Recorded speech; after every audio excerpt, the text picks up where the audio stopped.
Hello everyone, it's me, Anthony, and I'm actually taking inspiration from a YouTube video today, shown now. And as a result, I think it would be fun to compare indie games and company games. There'll be 4 sets comparing 2 games from a specific category in indie or AAA.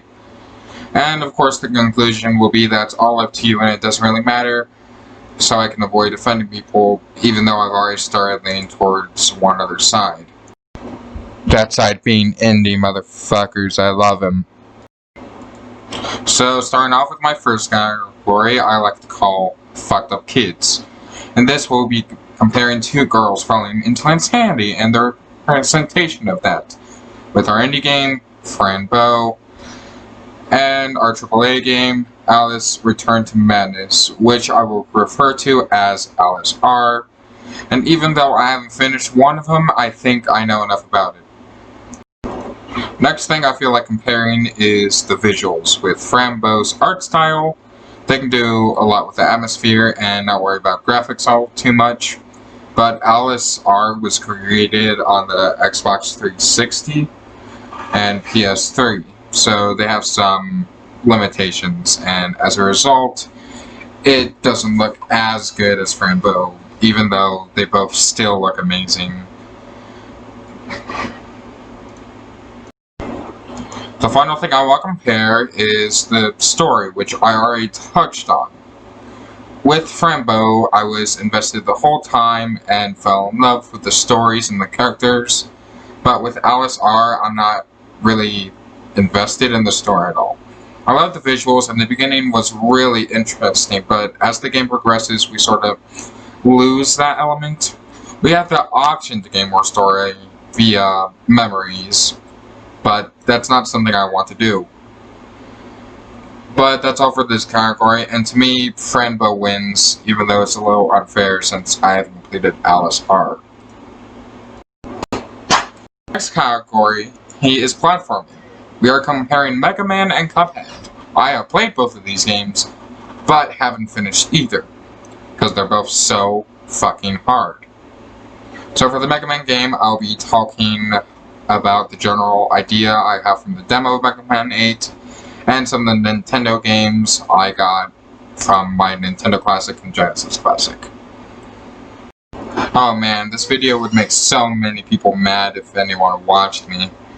Starting with gameplay, we have Cuphead with run and gun platforming bosses and a bunch of difficult bosses. Difficult bosses, difficult platforming, all that. And you get to choose which order you want to play the level. Same thing for Mega Man, except that you do platforming and the difficult boss at the end of the level. Okay, so to me, Cuphead wins in this category because I love the option of having complete choice of levels. But I will say that Mega Man, you get every single level, where with Cuphead, that gives you a world to progress through and on to the next. But for me, it's still Cuphead, mostly just the style. Which is next up, visuals. Well, while I enjoy the style and look of Mega Man, come on, look at Cuphead. Its cartoon visuals are so cool, so graphically impressive, that Cuphead is a fucking win. Okay, calm down.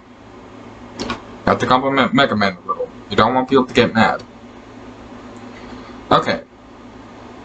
Well, to have the familiar style to it, I don't like familiar, but to other people it could be comforting to have that. Okay, so next category is story. I'll have to give this to Mega Man, because Cuphead doesn't have much of a story. Which makes sense, and it's a cartoon, but Mega Man has an interesting story with interesting lore, and even if I didn't enjoy it and regret putting research into it, at least it has one that maybe someone can enjoy, unlike Cuphead, which doesn't really have a story, and people have just sort of created the story for the indie team. Alright, so I'm done with the sections here, and I have to come up with another. I'll do online fighting. Games like Brawl Stars, Fortnite, Team Fortress 2, and Dota. Okay, so for indie Come on, it's obviously Among Us. And for the AAA game, what do you think? Did I hear someone say fucking PUBG? No, it's Fortnite, you dumb fuck. Fucking Christ. Yeah, I chose some of the most popular games in those sections, and I've only gone a few routes of both of them since I'm not much of an online multiplayer guy, but I figured this would be important to talk about. Okay, so first, gameplay. I feel like Fortnite has more options for gameplay with the crafting mode, many different battle royale modes, and a story mode. With Among Us, it's the same game every time, and you get to choice between 2 locations. So, Fortnite wins with variety, and I find the Battle Royale to be more fun than lying to my friends. Haha, that was a lie. I kinda like both equally. Wow, that was big. Next up, it's graphics. Okay, well, Fortnite clearly has more graphics, but I don't know why. There's something more endearing and charming to the Among Us style. Because while I like the design of Fortnite, and it has more variety, I love the simplistic style of Among Us way more. I think I might be getting this online category over with way too quickly. There's just so little to talk about. I just hope the next one kicks it up. So, next one is story, and only Fortnite has a story, so they win. I'm adding another section. This section will be online play, where we see how well it makes you connect to people of the outside world. Your friends or your family. So, Among Us, you don't really talk except when there's a corpse and they're discussing who they think the imposter is. But with Fortnite, you're talking with your team the whole time. Now, I'm going to do this from my perspective being I have no friends, and even online I have social anxiety. With Fortnite, I feel annoyed most of the time when I'm playing with the team, but I don't feel any pressure to speak. And it's more comforting to me, but for extroverts, it's not really a great place to meet new people, so I just recommend playing with friends. With Among Us, I feel the pressure whenever a conversation comes up. I don't want to be eliminated. But I find it way more fun, honestly, and I can play with strangers just fine because everyone just uses the chat app that comes within the game. So it actually helps my confidence a little. And for extroverts, I'm sure they can play with anyone. Friends, family, strangers, dogs, and cars. Among Us wins to me because you can play with more of a variety of people. Okay, so we're finally to the final category. My favorite games. For indie, we have my favorite game of all time. Undertale! And for my favorite AAA game, and my favorite detective game, and even my favorite piece of anime-related content, Danganronpa. Boy, here we go. So, with Undertale, I love the RPG elements of exploration, and I love the fact that it gives you so many pathways with just the menu. Kill or no kill. And even with a no kill run, you get some amazing action with combat system. For Danganronpa, I love the visuals, novel story, and the amazing detective aspects of the game.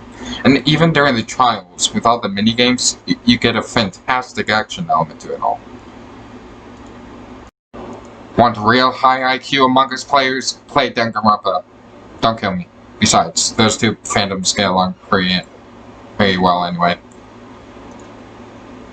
But for me, I'm leaning more towards the gameplay style of Undertale more than Danganronpa, because it seems at times Danganronpa could get a bit boring with the visual novel stuff, because it repeats itself a lot. But Undertale is all the way through a fun experience. Next up is graphics and visual styles. Danganronpa wins, don't hurt me. Let me explain. Undertale, I love the style of, but Danganronpa looks more impressive, and I love the anime style of it. So for me, it's Danganronpa. And the final thing is story. Don't make me choose, they're both so awesome! Oh, this is my video and I don't have to choose? Oh, and since I'm making this as spoiler-free as possible, I can't say anything without spoiling the story, so I won't say anything? Great! That's the end of the video. You already know the conclusion, that I think it's up to you what you enjoy playing more. So, bye.